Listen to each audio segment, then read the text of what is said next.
তো আজকে আমরা যে নতুন চ্যাপ্টার শুরু করতে যাচ্ছি সেটা হচ্ছে অর্ধপরিবাহী এবং ইলেকট্রনিক্স, সেমিকন্ডাক্টরস অ্যান্ড ইলেকট্রনিক্স। তো ইলেকট্রনিক্স গ্যাজেট বা ইলেকট্রনিক্সের যন্ত্রপাতির কথা বলতে আমাদের প্রথমে মনে আসছে যে আমরা যেটা বর্তমানে ব্যবহার করছি সেটা হচ্ছে মোবাইল। মোবাইল একটা ইলেকট্রনিক্স যন্ত্রপাতি বলতে পারি আমরা। এছাড়াও টিভি, রেডিও, তারপর হচ্ছে ট্রানজিস্টর যেগুলো বা টেপ রেকর্ডার, বিভিন্ন ধরনের জিনিস, সেগুলো সব হচ্ছে ইলেকট্রনিক্স যন্ত্রপাতি আমরা বলতে পারি। এই যে ইলেকট্রনিক্স যন্ত্রপাতি যে আমরা ব্যবহার করছি, এখানে কি বিভিন্ন ধরনের পদার্থ ব্যবহার হয়। কোথাও ধাতব পরিবাহী ব্যবহার হচ্ছে, কোথাও অর্ধ পরিবাহী, কোথাও অন্তরক, এইসব জিনিসগুলো ব্যবহার করা আছে। তো সেখানে পরিবাহী কী জিনিস, অর্ধ পরিবাহী কী জিনিস, অন্তরক কী জিনিস, এইসব জিনিসগুলো নিয়েই কি হচ্ছে ইলেকট্রনিক্স যেহেতু গঠন হচ্ছে, সেই ইলেকট্রনিক্সের এই জিনিসগুলো কাকে বলে, কীভাবে এরা কাজ করে, সেই সব জিনিসগুলো নিয়েই আমাদের এই চ্যাপ্টারটা, সেটা হচ্ছে অর্ধ পরিবাহী এবং ইলেকট্রনিক্স। তো এটা জানার আগে আমরা একটা জিনিস, ছোট্ট জিনিস আগে জেনে নেব, যে আমরা যে কঠিন পদার্থ ব্যবহার করছি, ধাতু, অর্ধপরিবাহী বা অন্তরক পদার্থ যেগুলো বলছি, সেগুলো হচ্ছে সব কঠিন ক্লাসিত পদার্থ। এই যে কঠিন ক্লাসিত পদার্থগুলো থাকে, এর যে অণু বা পরমাণু যেগুলো থাকে, বিশেষ করে বলতে গেলে এটা হচ্ছে আয়ন, বিশেষত আয়ন ত্রিমাত্রিক দেশে একটি নিয়মিত নকশায় সাজানো থাকে। এই যে নকশা, এই নকশাটাকে বলা হচ্ছে ল্যাটিস। এই যে নকশা, এই নকশাটাকে বলা হচ্ছে ল্যাটিস। যেমন এখানে একটা নকশা দেখানো হয়েছে, কিভাবে থাকে, এইভাবে একটা একটা করে হচ্ছে চারকোনা বক্স বক্স করে করে করে হচ্ছে এর ধরে একটা গঠন করছে, এই জিনিসটাকে বলা হচ্ছে ল্যাটিস। তাহলে কোনো একটা কঠিন পদার্থ, ক্লাসিত কঠিন পদার্থ কথা আমরা এখানে বিবেচনা করছি, সেই ক্লাসিত কঠিন পদার্থের অনুপরমাণু, বিশেষ করে বলতে গেলে যদি নির্ভুলভাবে বলতে হয়, সেটা হচ্ছে আয়ন, বিশেষত আয়ন ত্রিমাত্রিক দেশে অর্থাৎ থ্রি ডাইমেনশনে একটি নিয়মিত নকশায় সাজানো থাকে। এই যে নকশাটা, এই নকশাটাকে বলা হচ্ছে ল্যাটিস। আর এই যে ল্যাটিস যেটা গঠন হচ্ছে, তার এক একটা ক্ষুদ্র ক্ষুদ্র নকশা যেটা আছে, ক্ষুদ্রতম নকশা যেটা আছে, সেটাকে বলা হচ্ছে একক কোষ। যেমন এখানে একটা চারকোনা বক্সকে দেখানো হচ্ছে, ঠিক আছে। এই যে চারকোনা বক্স যেটা আছে, এই যে চারকোনা বক্স যেটা আছে নিচের দিক বরাবর, এখানে একটা গোল দাগ মেরে দেখিয়েছে, এটা হচ্ছে একক কোষ। এই যে ছোট ছোট একক কোষগুলো মিলে, এই ছোট ছোট একক কোষগুলো মিলিয়ে গঠিত হচ্ছে একটা ক্লাস, একটা ক্লাসের টুকরো গঠন হচ্ছে, অর্থাৎ ক্লাসে কঠিন পদার্থ যেটা আছে তার একটা টুকরো গঠন হচ্ছে এই ছোট ছোট জিনিসগুলো নিয়ে। আর এই যে পুরো নকশা যেটা, এই যে নকশাটাকে বলা হচ্ছে ল্যাটিস, পুরো নকশাটাকে। তাহলে একটা কেলাসিত কঠিন পদার্থ, সেখানে কি হচ্ছে ছোট ছোট যে নকশা থাকে সেগুলো হচ্ছে একক কোষ বা ইউনিট সেল বলা হচ্ছে। এই ছোট ছোট ইউনিট সেলগুলো মিলে কি হচ্ছে, তোমার হচ্ছে একটা ল্যাটিস গঠন হচ্ছে বা একটা কেলাস গঠন হচ্ছে। সেই কেলাস যেটা আমরা বলতে, যেমন হচ্ছে সোডিয়াম ক্লোরাইডের একটা যে দানা, সেটা কি হচ্ছে একটা কেলাস, সেখানে কি থাকে, এরকম ধরনের একটা সজ্জা থাকে। তারপরে যদি একটা হীরের কথা বিবেচনা করি, সেক্ষেত্রে একরকম সজ্জা থাকে, সেটা এরকম সজ্জা নাও হতে পারে, সেখানে অ্যাটম যা পরমাণু বা আয়ন যেগুলো আছে, সেগুলোকে বিভিন্ন ধরনের স্ট্রাকচার থাকতে পারে, বিভিন্ন ধরনের ভাবে সাজানো থাকতে পারে, বিভিন্ন নকশায় থাকতে পারে। এখানে এক ধরনের নকশা দেখানো হচ্ছে, এভাবে নকশা থাকে। এই যে যে নকশা থাকছে, এই নকশাটাকে বলা হচ্ছে ল্যাটিস, ঠিক আছে। আর এই যে ক্ষুদ্রতম একক যেটাকে বলা হচ্ছে ক্ষুদ্রতম একটা নকশা, যেমন এখানে একটা বক্স, এই বক্সটাকে বলা হচ্ছে ইউনিট সেল বা একক কোষ। তো এইসব জিনিসে বিস্তারিত আলোচনায় আমরা যাচ্ছি না, এসব জিনিস আরও আছে, তোমরা জেনে থাকবে বা কেমিস্ট্রিতে হয়তো পড়ে থাকবে, বা উঁচু যখন হায়ার এডুকেশনে যাবে সেখানে আরও বিস্তারিত তথ্য সেখানে পাবে, সেখানে আরও বিভিন্ন ধরনের জিনিস পাওয়া যাবে। আমরা আমরা সেই বিষয়ে যাচ্ছি না, যা শুধু এটুকু আমাদের প্রয়োজন লাগবে যে ল্যাটিস কি জিনিস। ল্যাটিস হচ্ছে গিয়ে এক ধরনের নকশা, যেখানে কি থাকে, যে কোনো একটা কঠিন পদার্থের অণু পরমাণু বা আয়নগুলো কি হচ্ছে একটা নিয়মিত সজ্জায় থাকে, সেই সজ্জাটাকে বলা হচ্ছে ল্যাটিস। এই জিনিসটা আমাদের জানতে হবে। এরপর আসি যে কঠিন পদার্থ যেগুলো ব্যবহার হচ্ছে ইলেকট্রনিক্স যে যন্ত্রপাতিতে, কঠিন পদার্থ, ধাতু, অর্ধাতু, অর্ধপরিবাহী, অন্তরক, এসব জিনিস যেগুলো ব্যবহৃত হচ্ছে, সেই ব্যবহৃত জিনিসগুলোকে তড়িৎ পরিমাণের উপর ভিত্তি করে, তড়িৎ পরিমাণের উপর ভিত্তি করে কি হচ্ছে তিন ভাগে ভাগ করা আছে। তড়িৎ পরিবহনের উপর ভিত্তি করে তিন ভাগে ভাগ করা আছে, একটা হচ্ছে পরিবাহী, একটা হচ্ছে অন্তরক, একটা হচ্ছে অর্ধপরিবাহী। পরিবাহী অন্তরক এই দুটোর কথা আমরা জানি। পরিবাহী কাকে বলছে, যে পরিবাহী হচ্ছে যেসব পদার্থের মধ্যে দিয়ে হচ্ছে তড়িৎ প্রবাহিত হতে পারছে, তাদের বলা হচ্ছে পরিবাহী। এক্ষেত্রে কি, এক্ষেত্রে তড়িৎ পরিবহন কে করছে, অর্থাৎ মুক্ত ইলেকট্রন এখানে হচ্ছে আধান বাহক হিসেবে কাজ করছে। আর আমরা জানি ইলেকট্রন যেদিকে যায়, ফ্লো করে, প্রবাহিত হয়, তার বিপরীত দিকে কারেন্ট ফ্লো হতে। তো পরিবাহীর ক্ষেত্রে কি হচ্ছে, মুক্ত যে ইলেকট্রন থাকছে, সেই ইলেকট্রনগুলোই কি হচ্ছে এখানে তোমার হচ্ছে কি আধান বাহক হিসেবে কাজ করছে, এবং সেই ক্ষেত্রে কারেন্ট ফ্লো হচ্ছে। যেমন হচ্ছে উদাহরণ যদি বলি, বেশিরভাগ ধাতব পদার্থ যেগুলো আছে, সেগুলো হচ্ছে রূপা, তামা, অ্যালুমিনিয়াম, লোহা ইত্যাদি, এসব জিনিসগুলো হচ্ছে পরিবাহী। এটা আমরা নিচু ক্লাসে অনেকভাবে পড়েছি, অনেক ক্লাসে পড়েছি এগুলো নিচু ক্লাসে। তারপরে পরে আমরা অন্তরকে যাব। অন্তরকে যাওয়ার আগে আরেকটা জিনিস আমাদের নোট করার বিষয়, যে পরিবাহী পদার্থের ক্ষেত্রে, পরিবাহী পদার্থের ক্ষেত্রে যদি উষ্ণতা বৃদ্ধি পায়, সেই ক্ষেত্রে ধাতব পরিবাহী যেটা আছে তার রোধ বাড়ে। এই জিনিসটা আমাদের কিন্তু মাথায় রাখতে হবে, উষ্ণতা বৃদ্ধি পেলে ধাতব পরিবাহীর রোধ বাড়ে। এরপরে যেটা আমরা আসবো সেটা হচ্ছে অন্তরক। অন্তরক বা ইনসুলেটর।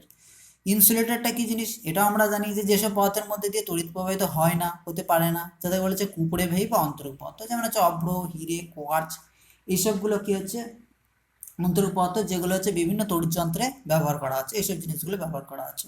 আর অর্ধপরিবাহী, এটা হচ্ছে নতুন জিনিস, অর্ধপরিবাহী। তাহলে পরিবাহী জানি, অন্তরক জানি, তাহলে অর্ধপরিবাহী জিনিসটা কি? অর্ধ মানে কি হাফ পরিবাহী, অর্থাৎ হাফ কারেন্ট প্রবাহ করে, ঠিক সেরকমই বলতে পারি। ধাতু এবং অন্তরক, ধাতু এবং অন্তরক পদার্থের মাঝামাঝি যারা আছে, ঠিক আছে, মাঝামাঝি যারা আছে অর্থাৎ তড়িৎ পরিমাণ ক্ষমতা সম্পন্ন, কিন্তু খুব বেশি তড়িৎ প্রবাহিত করতে পারবে না, খুব অল্প পরিমাণে তড়িৎ প্রবাহিত করতে, তাদের বলা হচ্ছে অর্ধপরিবাহী। ধাতু এবং অন্তরক পদার্থের মাঝামাঝি এক ধরনের পদার্থ পাওয়া যাচ্ছে, যারা কি হচ্ছে তড়িৎ পরিবহন করে কিন্তু খুব বেশি পারে না, এদের বলা হচ্ছে অর্ধপরিবাহী। তো এই অর্ধপরিবাহীর ক্ষেত্রে আধান বাহক হিসেবে কি কাজ করে? একটা হচ্ছে মুক্ত ইলেকট্রন হিসেবে কাজ করছে, হোল, এই দুজন কি হচ্ছে আধান বাহক হিসেবে কাজ করে, এবং তার ফলে কি হচ্ছে তড়িৎ প্রবাহিত হয়। এখানে পরিবাহীর ক্ষেত্রে হচ্ছে মুক্ত ইলেকট্রন আধান বাহক হিসেবে কাজ করছিল, কিন্তু অর্ধপরিবাহীর ক্ষেত্রে এই ক্ষেত্রে দেখা যাচ্ছে মুক্ত ইলেকট্রন থাকছে, সাথে সাথে কি হচ্ছে হোল। হোল কি জিনিস সেই জিনিসটা আমরা বিস্তারিত আলোচনায় আসবো পরে। তো এই দুটো জিনিস কি হচ্ছে অর্ধপরিবাহী হিসেবে, এই দুটো আধান বাহক হিসেবে কাজ করছে অর্ধপরিবাহীর ক্ষেত্রে। তো অর্ধপরিবাহী পদার্থ কি কি হতে পারে? যেগুলো হচ্ছে তোমার ইলেকট্রনিক্স গ্যাজেট যেগুলো আছে, যন্ত্রপাতি যেগুলো সেগুলোতে ব্যবহার হতো, যেমন সিলিকন, জার্মেনিয়াম, সিলিকন কার্বাইড, হিরে ইত্যাদি, এগুলো যে হচ্ছে তোমার হচ্ছে অর্ধপরিবাহীর মধ্যে অন্তর্গত। এই যে অর্ধপরিবাহী, এই অর্ধপরিবাহী পদার্থগুলো সবই কিন্তু পর্যায় সারণীর চতুর্থ শ্রেণীর মৌল, অর্থাৎ কার্বন শ্রেণী বলতে পারি, এবং প্রত্যেকের যোজ্যতা হচ্ছে 4। সিলিকন, জার্মেনিয়াম এরা হচ্ছে গিয়ে পর্যায় সারণীর চতুর্থ শ্রেণীর মৌল, পর্যায় সারণীর চতুর্থ শ্রেণীর মৌল, এবং প্রত্যেকের যোজ্যতা 4। আর এখানে একটা নোট করতে হবে কি, যে উষ্ণতা বাড়লে অর্ধপরিবাহী রোধ কমে যায়, উষ্ণতা বাড়লে অর্ধপরিবাহী রোধ কমে যায়, কেন কমে যায় সেটা আমরা জানবো পরে। উষ্ণতা বাড়লে অর্ধপরিবাহীর রোধ কমে যায়, সেটা আমরা জানবো। তো এখানে 3 ভাগে ভাগ করা হচ্ছে কঠিন পদার্থকে, কিসের উপর ভিত্তি করে? তড়িৎ পরিবহনের ধর্মের উপর ভিত্তি করে। পরিবাহী, অন্তরক, অর্ধপরিবাহী। পরিবাহী তড়িৎ প্রবাহিত হয়, অন্তরকের মধ্যে তড়িৎ প্রবাহিত হয় না, এর মধ্যে দিয়ে কি আছে কিছুটা তড়িৎ প্রবাহিত হতে পারে। এবার যে অর্ধপরিবাহীর কথা আমরা বললাম, যেটা হচ্ছে পরিবাহী এবং হচ্ছে অন্তরকের মাঝামাঝি তড়িৎ পরিবহন করতে পারে, কিন্তু খুবই অল্প পরিমাণ, তাদের হচ্ছে অর্ধপরিবাহী বলা হচ্ছে, জার্মেনিয়াম, সিলিকন। এই যে অর্ধপরিবাহীকে দুটো ভাগে ভাগ করা যায়, একটা হচ্ছে বিশুদ্ধ বা স্বকীয় অর্ধপরিবাহী, আর একটা হচ্ছে অবিশুদ্ধ বা অপদ্রব্য অর্ধপরিবাহী। ঠিক আছে, বিশুদ্ধ বা স্বকীয়, আর হচ্ছে অবিশুদ্ধ বা অপদ্রব্য অর্ধপরিবাহী। তো প্রথমে আসবো যেটা হচ্ছে বিশুদ্ধ বা স্বকীয় অর্ধপরিবাহী, যেমন সিলিকন, জার্মেনিয়াম, এগুলো আমরা হচ্ছে বিশুদ্ধ বলতে পারি। আর অবিশুদ্ধ হচ্ছে সেখানে কিছু পরিমাণ আরও সেক্ষেত্রে ডোপিং করা হয়, সেই বিষয়ে আমরা বিস্তারিত তথ্য পরবর্তী ক্লাসে আলোচনা করব। তো আজকে আমরা শুধুমাত্র বিশুদ্ধ বা স্বকীয় অর্ধপরিবাহীর কথাটাই বিবেচনা করবো, আলোচনা করব। তো সিলিকনের হচ্ছে গিয়ে পারমাণবিক ক্রমাঙ্ক, পারমাণবিক যেটা হচ্ছে সেটা হচ্ছে 14। তাহলে সেক্ষেত্রে তোমার হচ্ছে যদি ইলেকট্রন বিন্যাস আমরা দেখি, ইলেকট্রন বিন্যাস সেটা হচ্ছে 1s2, 2s2, 2p6, 3s2, 3p4, অর্থাৎ এই যে কক্ষ যেটা আছে সেক্ষেত্রে লাস্ট কক্ষে কতগুলো আছে? 4টে ইলেকট্রন থাকছে। শেষ কক্ষে কটা ইলেকট্রন থাকছে? 4টে ইলেকট্রন থাকছে এক্ষেত্রে। তাহলে সিলিকন পরমাণু সর্বশেষ যে কক্ষ আছে 3s2, 3p6, 3p2, অর্থাৎ এক্ষেত্রে 3 এর যে কক্ষপথ যেটা আছে সর্ববাহিরের কক্ষপথে, সেখানে কটা ইলেকট্রন থাকছে? 4টে ইলেকট্রন থাকছে। তাহলে সিলিকন পরমাণুটা দেখানো হচ্ছে তার 4টে সর্ববাহিরে 4টে ইলেকট্রন থাকছে। এবার একে যদি অষ্টক পূর্তি হতে হয় তাহলে কি করতে হবে? অষ্টক পূর্তি হতে হলে বাইরে থেকে আরো 4টে ইলেকট্রনের দরকার। তাহলে এখানে শুধুমাত্র একটা যদি ক্লাসের কথা বিবেচনা করি বা পদার্থে যদি একটা টুকরোর কথা বিবেচনা করি, সেক্ষেত্রে শুধুমাত্র একটা পরমাণু নেই, অসংখ্য পরমাণু থাকে। তাহলে সেক্ষেত্রে কি হবে? এই যে সিলিকন পরমাণুটার একটা পরমাণু বাইরের কক্ষপথে 4টে ইলেকট্রন থাকছে। এবার যদি অষ্টক পূর্তি করতে চাইবে, আমরা জানি যে প্রত্যেকটা পরমাণু কি করে তার অষ্টক পূর্তি পূরণ করে, সে হচ্ছে স্টেবল হতে চায়, স্থায়ী হতে চায়। তাহলে এ কি করবে? 4টে ইলেকট্রনের দরকার। তাহলে কি করবে? পার্শ্ববর্তী যে আরো সিলিকন যেটা পরমাণু আছে তাদের কাছ থেকে কি করবে? একটা করে ইলেকট্রন এ নিয়ে নেবে। তো এখানে দেখানো হচ্ছে যে পার্শ্ববর্তী সিলিকন, এই যে সিলিকন ছিল তার কি হচ্ছিল, লাল কালি দিয়ে দেখানো হচ্ছে 4টে ইলেকট্রন এখানে ছিল। এবার কি হচ্ছে, পার্শ্ববর্তী যে সিলিকন আছে তাদের ক্ষেত্রে কি হচ্ছে, ঠিক সেরকম 4টে করে ইলেকট্রন দরকার। পার্শ্ববর্তী সিলিকন পরমাণু যেগুলো আছে তার বাইরে কক্ষপথে 4টে করে ইলেকট্রন আছে, তাহলে তারও 4টে ইলেকট্রন দরকার, তাহলে অষ্টক পূর্তি হবে। তাহলে এখানে কি হবে, এই যে সিলিকন যেটা আছে তার এই পার্শ্ববর্তী থেকে একটা ইলেকট্রন নিল, এর কি করে পার্শ্ববর্তী একটা ইলেকট্রন নিল, পার্শ্ববর্তী থেকে ইলেকট্রন নিল, পার্শ্ববর্তী তাহলে এই সিলিকন পরমাণুর বাইরে কক্ষপথে কি হচ্ছে, এই যে অষ্টক পূর্তি যেটা সেটা অষ্টক পূর্তি হয়ে গেল। সিমিলারলি একইভাবে কি হবে, এই যে সিলিকনটা আছে এর এখান থেকে এদিকে, এখান থেকে এদিকে, এখান থেকে এদিকে এখানে যাবে, এখান থেকে কি হবে, এখান থেকে সেদিকে এদিকে এদিকে, এখান থেকেও কি হবে এর এদিক বরাবর এদিক বরাবর এদিক বরাবর সে কি করবে, এইভাবে কি হচ্ছে সিলিকন পরমাণু যেগুলো থাকছে সবাই কি হচ্ছে একটা সমযোজী বন্ধন তৈরি করবে। তাহলে এই যে সিলিকনটা কি হলো, এর একটা ইলেকট্রন নিল, এর একটা ইলেকট্রন নিয়ে কি হচ্ছে একটা সমযোজী বন্ধন তৈরি করে। এইখানে যে সিলিকন যেটা পরমাণু থাকছে সেম সে একই কী হবে, তার পার্শ্ববর্তী সিলিকন থেকে একটা করে ইলেকট্রন নিয়ে কী করবে, অষ্টক পূর্তি করবে। এবং কী হবে, দুজনে সমভাবে তোমার হচ্ছে ব্যবহার করবে, এই সিলিকনটা এই পরমাণুটা নিয়ে ব্যবহার করছে, এ কী করছে এর ইলেকট্রনটি ব্যবহার করছে, অষ্টক পূর্ণ করছে, অর্থাৎ এক্ষেত্রে একটা সমযোজী বন্ধন তৈরি হবে। তাহলে সমযোজী বন্ধন যদি তৈরি হয় তাহলে সেই ক্ষেত্রে কী হচ্ছে, কোনো রকম কোনো ফ্রি ইলেকট্রন বা মুক্ত ইলেকট্রন থাকছে না। আমরা জানি পরিবাহী যেটা বলছি তাদের ক্ষেত্রে কি হচ্ছে, মুক্ত ইলেকট্রন আধান বাহক হিসেবে কাজ করছে, মুক্ত ইলেকট্রন আধান বাহক হিসেবে কাজ করছে।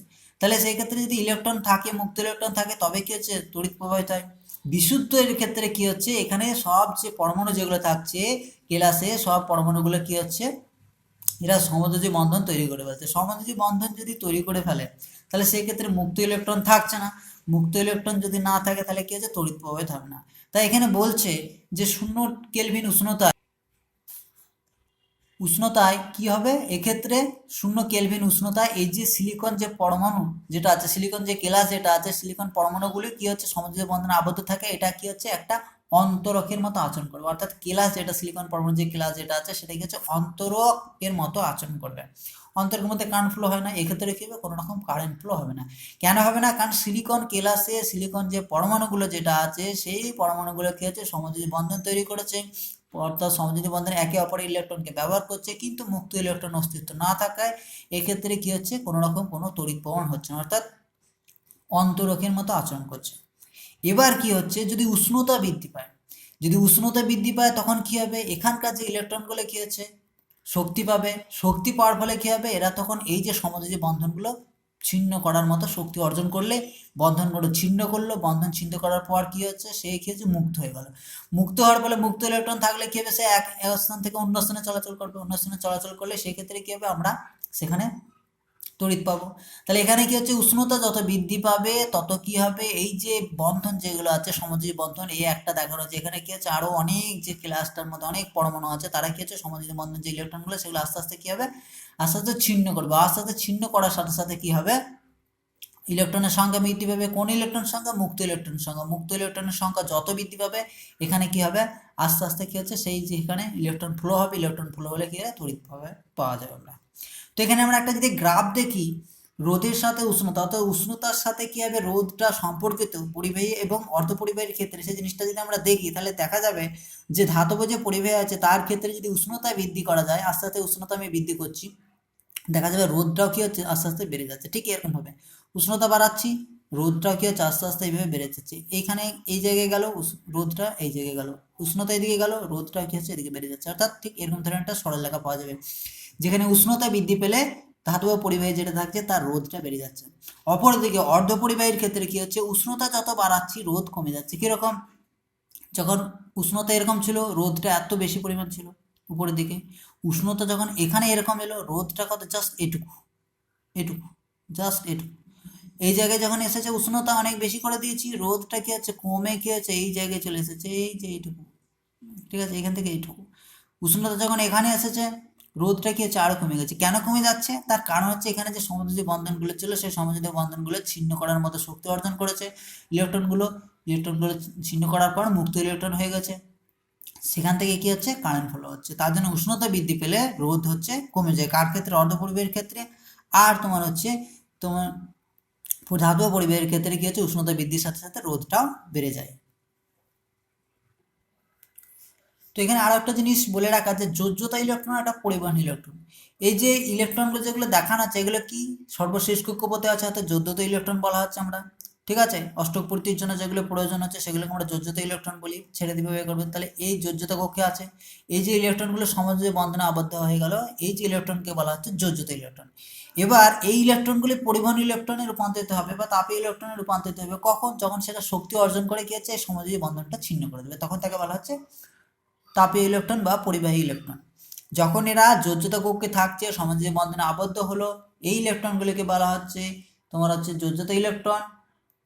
আর এই ক্ষেত্রে যখন এই সমাজীয় বন্ধনটা ছিন্ন করে বেরিয়ে চলে এলো, তখন সেই ইলেকট্রনগুলো বলা হচ্ছে পরিবহন ইলেকট্রন।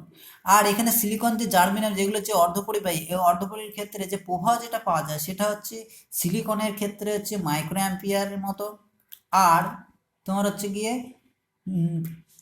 জার্মেনিয়ামের ক্ষেত্রে হচ্ছে মাইক্রো অ্যাম্পিয়ারের মতো, আর সিলিকনের ক্ষেত্রে হচ্ছে ন্যানো অ্যাম্পিয়ার। সিলিকনের ক্ষেত্রে ন্যানো অ্যাম্পিয়ার, তড়িৎ প্রবাহের মানটা খুবই কম। জার্মেনিয়াম গ্লাসের ক্ষেত্রে হচ্ছে মাইক্রো অ্যাম্পিয়ার অর্ডারের, আর একটা হচ্ছে সিলিকনের ক্ষেত্রে হচ্ছে ন্যানো অ্যাম্পিয়ার অর্ডারের মতো হয়। তাই এর জন্য কি হচ্ছে বিশুদ্ধ যে তোমার হচ্ছে অর্ধপরিবাহী সেগুলো কিন্তু ইলেকট্রনিক্স যে যন্ত্রপাতি যেগুলো আমরা বলছি তার মধ্যে ব্যবহার হয় না, সেক্ষেত্রে অবিশুদ্ধটাই ব্যবহার হয়। সেই সম্বন্ধে আমরা পরবর্তী ক্লাসে আলোচনা করব। তো আজকে আমরা যা শুধু বিশুদ্ধ বা স্বকীয় অর্ধপরিবাহীর কথাটাই আমরা জানছি। তো এরপরে আমরা যেটা জানবো সেটা হচ্ছে গর্ত বা হোল এর উৎপত্তি ও গতি। তো আমরা বললাম অর্ধপরিবাহীর ক্ষেত্রে একটা হচ্ছে মুক্ত ইলেকট্রন এবং হোল, এই দুজন কি হচ্ছে আধান বাহক হিসেবে কাজ করে। তো মুক্ত ইলেকট্রন যেটা আছে সেটা আমরা পরিবাহীর ক্ষেত্রে জানলি, অর্ধপরিবাহীর ক্ষেত্রে সে বোঝা গেল, কিন্তু হোল কি জিনিস, হোল বা গর্ত কি জিনিস, তো সেই জিনিসটা আমরা এখানে জানবো। তার উৎপত্তি এবং গতি কিভাবে সে চলাচল করছে সেটাও আমরা দেখবো এখানে। তো এখানে কি হচ্ছে একটা সমযোজী বন্ধনে দুটো ইলেকট্রনকে দেখানো আছে, দুটো ইলেকট্রন দেখানো আছে। এখন যদি উষ্ণতা বৃদ্ধি পায়, ঠিক আছে, এই যে দুটো ইলেকট্রন, এই দুটো যোজ্যতা ইলেকট্রন সমযোজী বন্ধনে আবদ্ধ আছে। এবার যদি কি হচ্ছে উষ্ণতা বৃদ্ধি পায়, উষ্ণতা বৃদ্ধি পেলে কি হবে, এই সমযোজী বন্ধনের ইলেকট্রনটা কি হচ্ছে শক্তি অর্জন করবে, শক্তি অর্জন করে কি হচ্ছে বন্ধন ছিন্ন করে বাইরে বেরিয়ে আসবে। ঠিক কিরকম হবে, ধরে নিচ্ছি যে ছিল কোন পজিশনে, এই পজিশনে, এবার এখান থেকে সে কোথায় গেল, বন্ধন ছিন্ন করে এই জায়গা থেকে এই জায়গায় এক্স অবস্থানে চলে গেছে, এক্স অবস্থানে চলে গেল। তাহলে এখানে কি হচ্ছে একটা ফাঁকা জায়গার উৎপত্তি হলো, এই যে ফাঁকা স্থান বা শূন্য স্থান এটাকে বলা হচ্ছে হোল বা গর্ত। তাহলে কি হচ্ছে প্রাথমিক অবস্থা বিশুদ্ধ যেটা অর্ধপরিবাহী, সেই ক্ষেত্রে কি হচ্ছে তোমার একটা সমযোজী বন্ধন ছিল, সমযোজী বন্ধন ছিল, সেক্ষেত্রে ইলেকট্রনগুলো কি বলা হচ্ছে যোজ্যতা ইলেকট্রন। এবার যখন উষ্ণতা বৃদ্ধি পেতে থাকলো, ইলেকট্রনটা শক্তি অর্জন করলো, সমযোজী বন্ধনটা ছিন্ন করে কি হচ্ছে এক্স যে অবস্থান সেই অবস্থানে চলে গেল, এই অবস্থানে চলে গেল। তাহলে এই যে বন্ধনের এই জায়গাটায় যে ফাঁকা স্থানে তৈরি হলে, ফাঁকা স্থান বা শূন্য স্থান তৈরি হয়, এটাকে বলা হচ্ছে হোল, এই হোল বা গর্ত বলা হচ্ছে। তাহলে এইখানে এইভাবে কি হচ্ছে একটা হোল বা গর্তের সৃষ্টি হয়। তাহলে এই হোল বা গর্ত কীভাবে কারেন্টের সৃষ্টি করছে, তড়িৎের সৃষ্টি করছে, সেটা আমরা দেখব। এবার এখানে একটা জিনিস দেখো, একটা যে পরিবাহী যেটা বলছি অবিশুদ্ধ অর্ধপরিবাহী, সেই ক্ষেত্রে দেখো যতগুলো মুক্ত ইলেকট্রন থাকছে, ইলেকট্রনটা মুক্ত হয়ে গেছে, সমাজে বন্ধন অবস্থানে ছিল, এই জায়গায় ছিল, কোথায় যে মুক্ত হয়ে গেছে। তাহলে মুক্ত হয়ে গেলে মুক্ত ইলেকট্রন সংখ্যা যত পাচ্ছি আমরা, এখানে যে হোল দেখো সেটা, অর্থাৎ মুক্ত ইলেকট্রনটা যখন আমরা পাচ্ছি তখনই কিন্তু হোলের অস্তিত্বটা আমরা পাচ্ছি। তাহলে মুক্ত ইলেকট্রন যখন সমাজী বন্ধনে চলে তখন হোলের অস্তিত্ব থাকে না, অর্থাৎ যতগুলো আমরা মুক্ত ইলেকট্রন পাবো ঠিক ততগুলি আমরা হোল পাবো। সেই জন্য এখানে বলা হচ্ছে মুক্ত ইলেকট্রন সংখ্যা সমান হচ্ছে উৎপন্ন হোল সংখ্যা, এন এবং পি। তাহলে আমরা একটা জিনিস মনে রাখতে হবে যে বিশুদ্ধ অর্ধপরিবাহীর ক্ষেত্রে যতগুলো মুক্ত ইলেকট্রন থাকে ঠিক ততগুলোই হোল থাকে, কারণ হচ্ছে মুক্ত ইলেকট্রনটা কি হচ্ছে সমযোজী বন্ধন ছিন্ন করার পরই সে বের হচ্ছে, যে জায়গাটা স্থান ফাঁকা তৈরি করছে সেটা হচ্ছে হোল, অর্থাৎ যতগুলো মুক্ত ইলেকট্রন সংখ্যা ততগুলোই হোল সংখ্যা। এবার এই যে হোলের গতি কীভাবে হচ্ছে সেটা আমরা দেখব। তো এটা জাস্ট গেল কি আছে ইলেকট্রনটা ছিন্ন করে দিল। এবার এই যে এক্স যে ইলেকট্রনটা গেছে, এক্স অবস্থানে ইলেকট্রনটা গেছে, এবার এখানে তো শুধুমাত্র একটা মাত্র সমযোজী বন্ধন নেই, অনেক সমযোজী বন্ধন থাকবে। তাহলে এখানে কি হচ্ছে এই জিনিসটাকে আমি কি করলাম এই জায়গায় লিখলাম, ঠিক আছে। এরকম যে কন্ডিশনটা তৈরি হয়েছে উষ্ণতা বৃদ্ধির ফলে, এরকম যে কন্ডিশনটা তৈরি হচ্ছে যে কি হচ্ছে অবস্থার উৎপত্তি হচ্ছে যে এখানে একটা হোল তৈরি হয়েছে, এখানে মুক্ত ইলেকট্রনটা আর এখানে একটা ইলেকট্রন ছিল, সেই ইলেকট্রনটা ছিল, এখানে কি হোল, এখানে কি মুক্ত ইলেকট্রনটা, ঠিক আছে।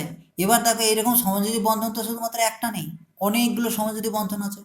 পার্শ্ববর্তী আর একটা 2 নম্বরে আমি দিয়েছি, 2 দিয়ে লিখেছি যে এখানে কি আছে আর একটা সমযোজী বন্ধন আছে, দুটো ইলেকট্রন এখানে আছে।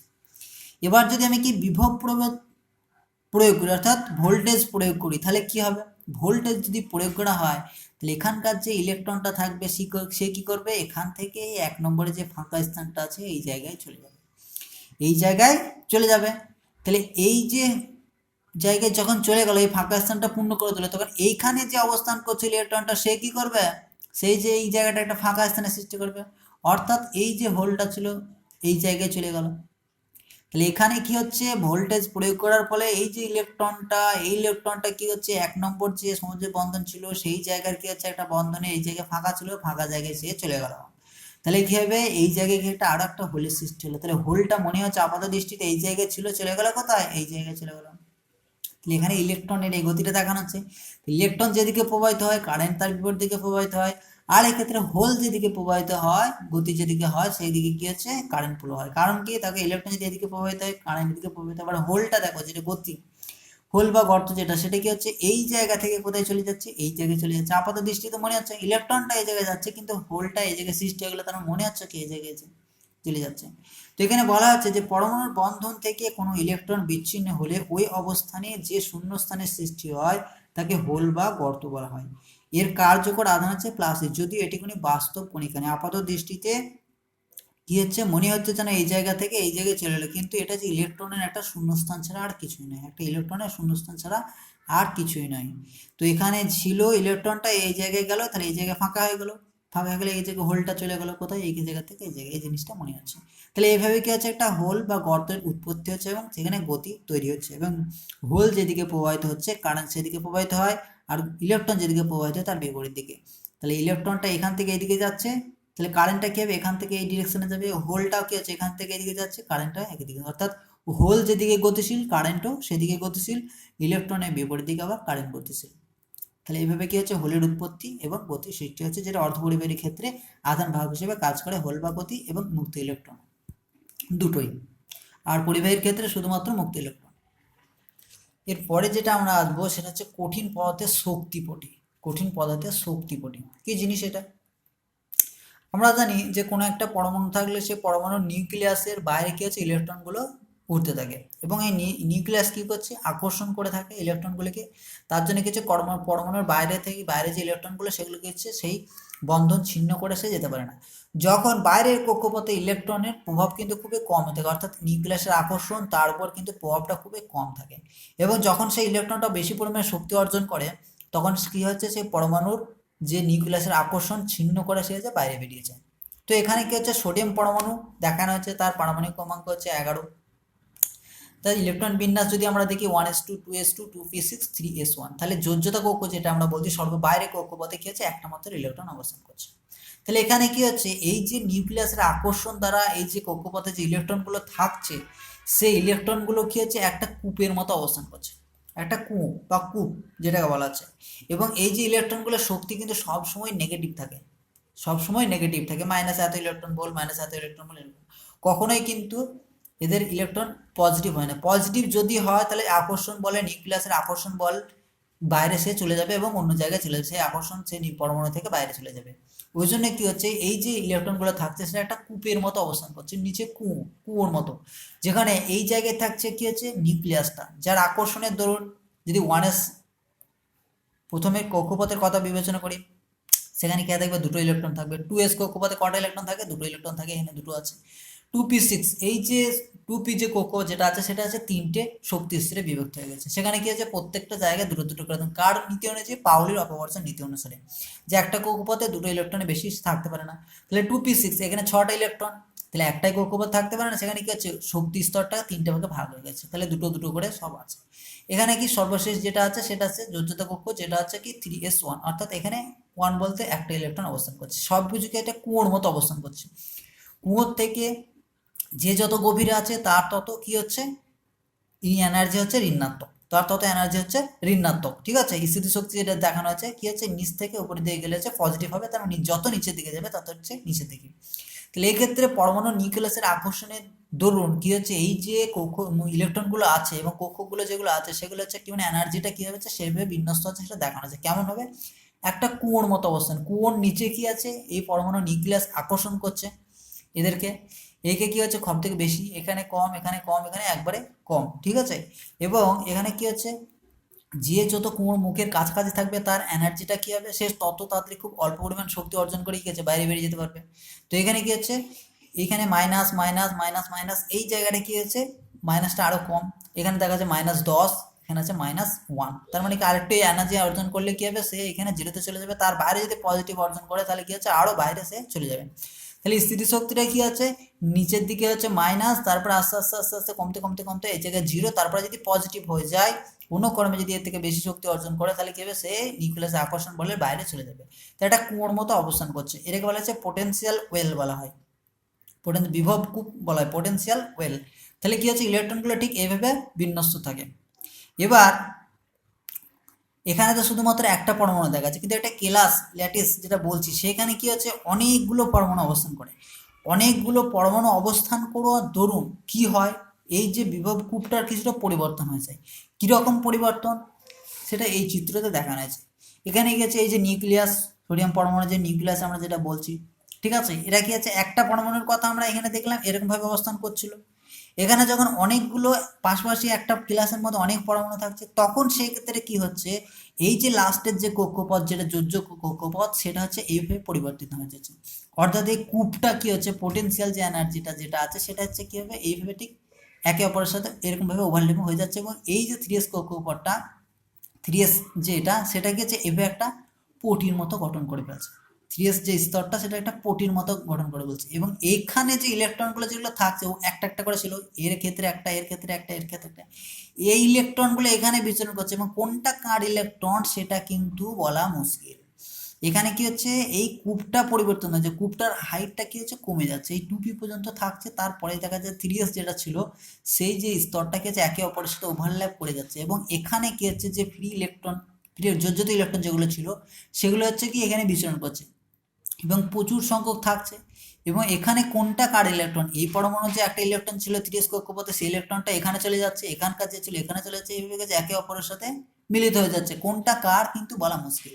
এবার মনে মনে একটা কোশ্চেন হতে পারে যে পাউলির অপবর্তন নীতি অনুসারে তাহলে এই যে শক্তি স্তর যেটা আছে 3s সেখানে তো দুটোর বেশি ইলেকট্রন থাকতে পারে না। তাহলে এই ক্ষেত্রে কি হয়, এই যে 3s কক্ষপথটা আবার বহু সংখ্যক উপশক্তি স্তরে বিভক্ত হয়ে যায়, সেখানে কি হচ্ছে ইলেকট্রনগুলো একে একে একে অবস্থান করছে, দুটো দুটো করে অবস্থান করছে বলতে পারি আমরা। তার জন্য কি হচ্ছে, এই যে কূপ যেটা ছিল সেটা পরিবর্তিত হয়ে গেছে, এরকম ধরনের একটা পরিবর্তন হয়ে গেছে। এবং 2p 2s 1s এগুলো যেগুলো আছে সেগুলোর মধ্যে যে ইলেকট্রনগুলো ছিল তারা ঠিক তাদের অবস্থানই আছে, তাদের মধ্যে কোনো পরিবর্তন হয়নি। কিন্তু 3sটা যেটা আছে তাদের এই শক্তি স্তরটা এমনভাবে চেঞ্জ হয়ে গেছে যে এর ইলেকট্রন কোনটা, এর ইলেকট্রন কোনটা, এর ইলেকট্রন কোনটা, সেটা কি হচ্ছে ঠিকভাবে বোঝা যাচ্ছে না, ঠিকভাবে বোঝা যাচ্ছে না। সব কি হচ্ছে একে অপরের সাথে মিলে গেছে। এবং এখানে কি হচ্ছে অনেকগুলো শক্তি স্তর তৈরি হচ্ছে, কিন্তু এই পুরো জিনিসটাকে বলা হচ্ছে যে একটা পটি, শক্তি পটি, এবং এটাকে বলা হচ্ছে তোমার যোজ্যতা পটি বলা আছে, এবং একটা পটির মতো গঠন করছে, এটাকে বলা হচ্ছে যোজ্যতা পটি। ঠিক আছে, যখন একটা কেলাসের কথা বলছে প্রচুর সংখ্যক পরমাণু থাকছে তাদের মধ্যে এই যে পোটেনশিয়াল ওয়েলগুলো এমনভাবে একে অপরের সাথে মিলে যাচ্ছে, তখন দেখা যাচ্ছে 3sটা কি হচ্ছে একটা পটি গঠন করছে, এখানে কিছু প্রচুর সংখ্যক যোজ্যতা ইলেকট্রনগুলো থাকছে, এই প্রচুর সংখ্যক যোজ্যতা ইলেকট্রন থাকছে। এবার যদি কোনো কারণে এই ইলেকট্রনগুলো কি হচ্ছে একে একে শক্তি অর্জন করে, তাহলে একে একে যদি শক্তি অর্জন করে কি হবে, তাহলে সে উপরে উঠে যাবে, উপরে উঠে গেলে কি হবে, নিউক্লিয়াস আকর্ষণ বলে বাইরে চলে গেলো, বাইরে চলে গেলে মুক্ত ইলেকট্রন হয়ে গেলে, মুক্ত হয়ে গেলে কি হবে, তড়িৎ প্রদান করবে। তাহলে একে একে যদি না গিয়ে একসাথে যদি অনেকগুলো, এখানে যে অনেক পরমাণু যেগুলো থাকছে যোজ্যতা ইলেকট্রন, একসাথে যদি অনেকগুলো যোজ্যতা ইলেকট্রনকে যে শক্তি অর্জন করে তাহলে কি হবে, সে অন্য এক জায়গায় চলে যাচ্ছে, তাহলে অন্য এক শক্তি স্তরে যখন যাচ্ছে সেই শক্তি স্তরটাকে বলা হচ্ছে সেখানে একটা পটি গঠন করছে, সেইটাকে বলা হচ্ছে পরিবহন পটি। তাহলে এখানে কি ছিল, যোজ্যতা পটি, এটা 3s কক্ষপথ যেটা বলছেন সর্ববাহির কক্ষপথ সোডিয়ামের ক্ষেত্রে, অন্যান্য ক্ষেত্রে 4s হতে পারে, 3p হতে পারে, এরকম ধরনের হতে পারে। তাহলে সেই ক্ষেত্রে কি হচ্ছে, যে যোজ্যতা পটি ইলেকট্রনগুলো, যে ইলেকট্রনগুলো সবাই যদি একসাথে শক্তি অর্জন করে বাইরে বেরিয়ে যায়, তাহলে অন্য একটা শক্তি স্তরে যায়, যেখানে যাবে সেটাকে বলা হচ্ছে যে একটা পটির মতো গঠন করবে, সেখানে হচ্ছে পরিবহন পটি। একে একে গেলে কোনো সমস্যা নেই, কিন্তু যদি সবাই একসাথে চলে যায় তাহলে সেই ক্ষেত্রে কি হচ্ছে, একটা পটি গঠন করছে, শক্তি পটি গঠন করছে, সেটাকে বলা হচ্ছে পরিবহন পটি। তাহলে এটাকে বলা হচ্ছে পরিবহন পটি, আর এটাকে হচ্ছে যোজ্যতা পটি, যেখানে ইলেকট্রনগুলো কি হচ্ছে অবস্থান করছে, যারা কিছু পরিমাণ শক্তি অর্জন করলে কি হবে, পরিবহন পটিতে চলে যেতে পারবে। তাহলে অনেকগুলো ইলেকট্রন, যোজ্যতা ইলেকট্রন একসাথে শক্তি অর্জন করে যদি অন্য একটা শক্তি স্তরে যায়, সেই শক্তি স্তরটা আলাদা আলাদা থাকছে না, একটা পটির মতো গঠন করছে। ঠিক আছে, বিভিন্ন ছোট ছোট ছোট ছোট সেটাকে একটা পটি বলা আছে। তো এখানে কি হচ্ছে, যে ইলেকট্রনগুলো পাওয়া যাচ্ছে এটাকে হচ্ছে পরিবহন পটি, পরিবহন পটিতে গেলে সেখানে কি হচ্ছে তড়িৎ প্রবাহিত হতে থাকবে। তো এই যে দুটো এনার্জি পটির মধ্যে, যোজ্যতা পটি এবং পরিবহন পটির মধ্যে যে একটা এনার্জি গ্যাপ থাকছে, এই যে এনার্জি গ্যাপটা থাকছে এটাকে বলা হচ্ছে ফরবিডেন এনার্জি গ্যাপ বা নিষিদ্ধ অঞ্চল বলা আছে। এই জায়গাটা বলা হচ্ছে নিষিদ্ধ অঞ্চল। এই নিষিদ্ধ অঞ্চলের উপর ভিত্তি করে পরিবাহী কোনটা, অন্তরক কোনটা, অর্ধপরিবাহী কোনটা সেটাও আমরা দেখব। তাহলে এখানে যদি ইলেকট্রনগুলো থাকছে যোজ্যতা পটি সেখান থেকে কি শক্তি অর্জন করলে পরিবহন পড়তে যাবে, তবে কি একটা তড়িৎ প্রবাহিত থাকবে। আর এখানে মাঝামাঝি যে অঞ্চল যেটা থাকছে, অংশ যেটা থাকছে, সেটা হচ্ছে নিষিদ্ধ অঞ্চল। এনার্জি গ্যাপ যেটা, এটা হচ্ছে ফরবিডেন এনার্জি গ্যাপ, ইজি দিয়ে লেখা হয় ফরবিডেন এনার্জি গ্যাপ, নিষিদ্ধ শক্তি ব্যবধান বলা হয় ফরবিডেন এনার্জি গ্যাপ। আর এই অঞ্চলটাকে বলা হচ্ছে নিষিদ্ধ অঞ্চল, ফরবিডেন, এটা বলা হচ্ছে। তো এক্ষেত্রে এই যে পরিবহন পটি আর যোজিত পটির উপর ভিত্তি করে আমরা অন্তরক পদার্থকে আরেকবার সংজ্ঞায়িত করবো। কি হবে, দেখা যায় যে অন্তরক পদার্থের ক্ষেত্রে কি হচ্ছে, যে আমরা জানি যে তড়িৎ প্রবাহিত হয় না। কেন হয় না? কারণ এই যে পরিবহন পটি আর যোজ্যতা পটি থাকে, এই যোজ্য পটির মধ্যে শক্তির ব্যবধান যেটা ইজি, সেটা অনেক বেশি। অর্থাৎ এখানে যে ইলেকট্রনগুলো থাকছে, যোজ্যতা পটিতে যে ইলেকট্রনগুলো থাকছে, সেগুলো কি হচ্ছে, এত বেশি পরিমাণ শক্তি অর্জন করতে পারে না। শক্তি অর্জন করতে না পারার জন্য কি হচ্ছে, সেখানে কোনো আধান বাহক তৈরি হচ্ছে না। আধান বাহক যদি তৈরি না হয়, তাহলে সেখানে কোনো রকম কোনো তড়িৎ প্রবাহ হবে না। অর্থাৎ যোজিত পটি ইলেকট্রনগুলো পরিবহন করতে পৌঁছে যেতে পারে। এখানকার যে জিনিসটা, শক্তির যে ব্যবধান ইজিটা অনেক বেশি হয়। এক্ষেত্রে দেখা যায় তিন ইজিটা 3 ইলেকট্রন ভোল্টের থেকেও বেশি। অর্থাৎ এখানে যে শক্তির ব্যবধান যেটা থাকে 3 ইলেকট্রন ভোল্টের বেশি থাকে। এবং তার জন্য কি হচ্ছে, কোনো রকম কোনো ইলেকট্রন যারা যোজ্যতা পরিতে থাকছে, তারা কি হচ্ছে, শক্তি অর্জন করে পরিবহন করতে পৌঁছাতে পারছে না। তার জন্য কি হচ্ছে, এইসব পদার্থগুলো কি হচ্ছে, ইলেকট্রন তোমার হচ্ছে তড়িৎ প্রবাহিত হচ্ছে না, তড়িৎ প্রবাহিত হচ্ছে না, সেই জন্য কি বলা হচ্ছে অন্তরক পদার্থ, অর্থাৎ অন্তরক হিসেবে আচরণ করছে।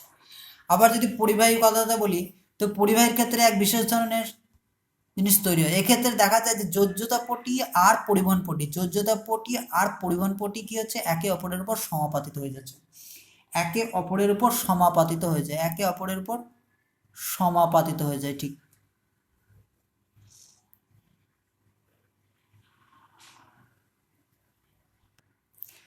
যোজ্যতা পটি আর তোমার হচ্ছে পরিবহন পটি একে অপরের উপর সমাপাতিত হয়, এবং এখানে একটা সমাপাতিত অঞ্চল তৈরি হয়। মানে দুজনের মধ্যে কোনো পার্থক্য থাকে না, দুজনের মধ্যে যে এনার্জি গ্যাপ সেটা হচ্ছে জিরো, দুজনের মধ্যে এনার্জি গ্যাপটা কত হচ্ছে, জিরো।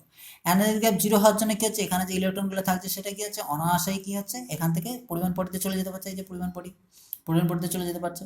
এবং তার ফলে কি হচ্ছে, এখানে প্রচুর পরিমাণে আধান বাহক তৈরি হচ্ছে, সহজে এখান থেকে যেতে পারছে, তার জন্য কি প্রচুর পরিমাণে আধান বাহক তৈরি হচ্ছে, পদার্থটা কি হচ্ছে, সুপরিবাহী হিসেবে আচরণ করছে, অর্থাৎ তড়িৎ পরিমাণ করছে। এখানে কি হচ্ছে, সমাপাতিত হয়েছে, একে অপরের উপর ওভারল্যাপ ঘটে গেছে।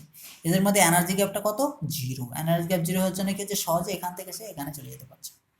আবার অর্ধ পরিবাহীর কথা যদি বিবেচনা করি, অর্ধ পরিবাহীটা কি বলেছিলাম, যে অন্তরক এবং পরিবাহীর মাঝামাঝি। তাহলে শক্তি পটি দিয়ে আমরা বিবেচনা করি, পরিবহন পটি, যোজিত পটি দিয়ে বিবেচনা করলে দেখা যায় এদের মধ্যে কি হচ্ছে, যে এনার্জি গ্যাপ যেটা, সেটা হচ্ছে খুবই কম, এনার্জি গ্যাপটা হচ্ছে খুবই কম। কার তুলনায়, অন্তরক পদার্থের তুলনায়। দেখা যায় জার্মেনিয়ামের ক্ষেত্রে যে এনার্জি গ্যাপ যেটা থাকে 0.67 ইলেকট্রন ভোল্ট, সিলিকনের ক্ষেত্রে এনার্জি গ্যাপ যেটা থাকে 1.11 ইলেকট্রন ভোল্ট, এই দুজনের মধ্যে এরকম থাকে। তাহলে এখানে দেখা যায় যে শক্তির ব্যবধানটা খুবই কম। অর্থাৎ এক্ষেত্রে কি হচ্ছে, যদি আমরা বেশি পরিমাণে হচ্ছে মানে এনার্জি দিই, অর্থাৎ উষ্ণতা দিই, তাহলে সেই ক্ষেত্রে কি হবে, এখান থেকে যোজ্যতা পটি থেকে ইলেকট্রন পরিবহন পটিতে চলে যাবে, এবং সেই ক্ষেত্রে কি হবে, তড়িৎ প্রবাহিত হবে। তো হোলের উৎপত্তি যেটা আমরা দেখলাম, সেটা হচ্ছে কি, সমযোজী বন্ধন থেকে ছিন্ন করার পর হোল উৎপত্তি লাভ করেছিল, সেই জিনিসটা আমরা দেখলাম। এবার যদি আমরা পরিবহন পটি, যোজ্যতা পটি দিয়ে বিচার করি, তাহলে কিরকম ঘটনা ঘটে। তো এখানে বলছে যে নিম্ন উষ্ণতায় বিশুদ্ধ অর্ধপরিবাহী যোজ্যতা পটিটি সম্পৃক্ত অবস্থায় থাকে। তার মানে কি, যোজ্যতা পটিতে প্রচুর পরিমাণে ইলেকট্রন থাকছে, এখানে সম্পৃক্ত অবস্থায় থাকছে। এবং পরিবহন পটিটি সম্পূর্ণ শূন্য অবস্থা, তাহলে পরিবহন পটিতে কোনো রকম কোনো ইলেকট্রন থাকছে না। বিশুদ্ধ অর্ধপরিবাহীর ক্ষেত্রে শূন্য উষ্ণতা, নিম্ন উষ্ণতা যেটা কথা বলছি। তাহলে যোজ্যতা পটিতে প্রচুর পরিমাণে ইলেকট্রন থাকছে, পরিবহন পটিতে কোনো রকম কোনো ইলেকট্রন থাকছে না, ঠিক আছে। তাহলে এখানে আমি একটা মাত্র ইলেকট্রনে দেখিয়েছি। এবার যদি উষ্ণতা বৃদ্ধি পায়, ঠিক আছে, তাহলে এটা হচ্ছে ইলেকট্রন, পরিবহন পটিতে কিছুই নেই, ফাঁকা, জাস্ট কিছুই নেই। এবার যদি উচ্চতর উষ্ণতা, উষ্ণতা কি হচ্ছে, বৃদ্ধি পাচ্ছে, উষ্ণতা যখনই কি হচ্ছে, বৃদ্ধি পায়, ঠিক আছে, তখন ইলেকট্রন যোজ্যতা পটি থেকে পরিবহন পটিতে পৌঁছায়, তখনই যোজ্যতা পটির কোনো একটি অবস্থানে ইলেকট্রন শূন্যতা তৈরি করে।